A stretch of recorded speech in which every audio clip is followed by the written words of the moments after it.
the culture of contempt that has become normalized in this country threatens to destroy us.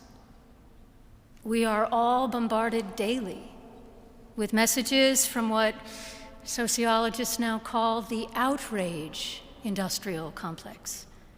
Some of that driven by external forces whose interests are furthered by a polarized America.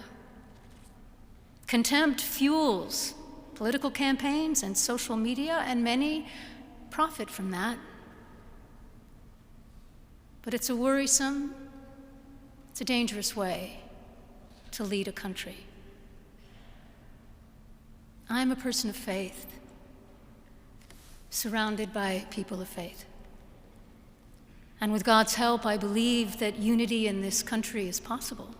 Not perfectly, for we are imperfect people and an imperfect union, but sufficient enough to keep us all believing in and working to realize the ideals of the United States of America, ideals expressed in the Declaration of Independence with its assertion of innate human equality and dignity. And we are right to pray for God's help as we seek unity, for we need God's help, but only if we ourselves are willing to tend to the foundations upon which unity depends. Like Jesus' analogy of building a house of faith on the rock of his teachings as opposed to building a house on sand, the foundations we need for unity must be sturdy enough to withstand the many storms that threaten it. And so what are they? The foundations of unity?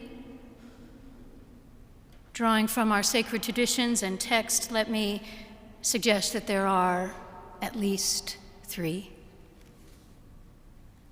The first foundation for unity is honoring the inherent dignity of every human being, which is, as all the faiths represented here affirm, the birthright of all people as children of our one God.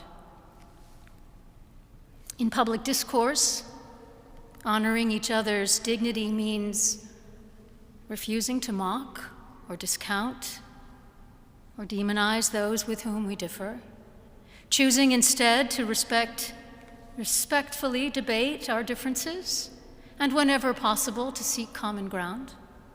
And if common ground is not possible, dignity demands that we remain true to our convictions without contempt for those who hold convictions of their own. Second foundation for unity is honesty in both private conversation and public discourse. If we're not willing to be honest, there's no use in praying for unity, because our actions work against the prayers themselves. We might, for a time, experience a false sense of unity among some, but not the sturdier, broader unity that we need to address the challenges that we face.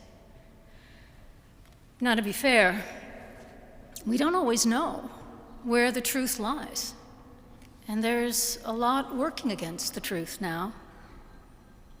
But when we do know, when we know what is true, it's incumbent upon us to speak the truth, even when, especially when, it costs us. And the third and last foundation I'll mention today is, foundation for unity is humility, which we all need, because we are all fallible human beings. We make mistakes. We say and do things that we later regret. We have our blind spots and our biases, and perhaps we are most dangerous to ourselves and others when we are persuaded without a doubt that we are absolutely right and someone else is absolutely wrong. Because then we are just a few steps from labeling ourselves as the good people versus the bad people. And the truth is that we're all people, We're both capable of good and bad.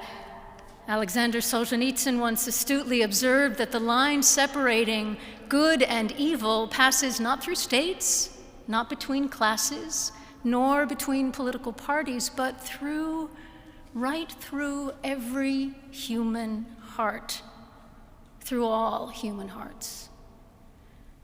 And the more we realize this, the more room we have within ourselves for humility and openness to one another across our differences, because in fact we are more like one another than we realize, and we need each other. Unity is relatively easy to pray for on occasions of great solemnity. It's a lot harder to realize when we're dealing with real differences in our private lives and in the public arena. But without unity, we're building our nation's house on sand. And with a commitment to unity that incorporates diversity and transcends disagreement, and with the solid foundations of dignity, honesty, and humility that such unity requires, we can do our part and in our time to realize the ideals and the dream of America.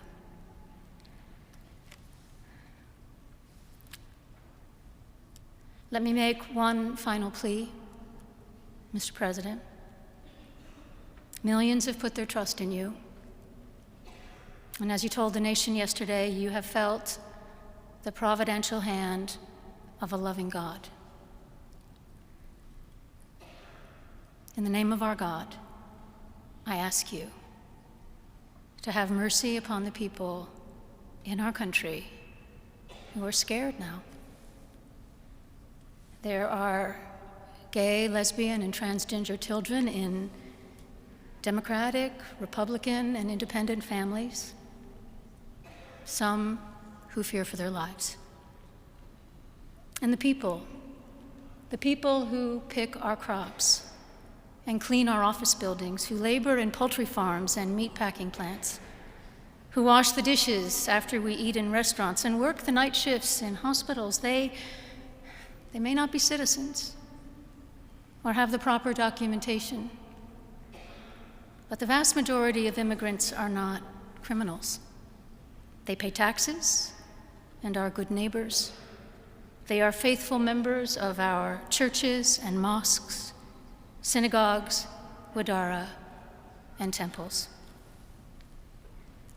I ask you to have mercy, Mr. President, on those in our communities whose children fear that their parents will be taken away, and that you help those who are fleeing war zones and persecution in their own lands to find compassion and welcome here. Our God teaches us that we are to be merciful to the stranger, for we were all once strangers in this land. May God grant us the strength and courage to honor the dignity of every human being, to speak the truth to one another in love, and walk humbly with each other and our God for the good of all people in this nation and the world. What did you think of this? What did you think of the service? What did you think? Did you like it? Did you find it exciting? Not too exciting, was it? I didn't think it was a good service, no. Thank you very much. Thank you, press. Thank you, press. They can do much better.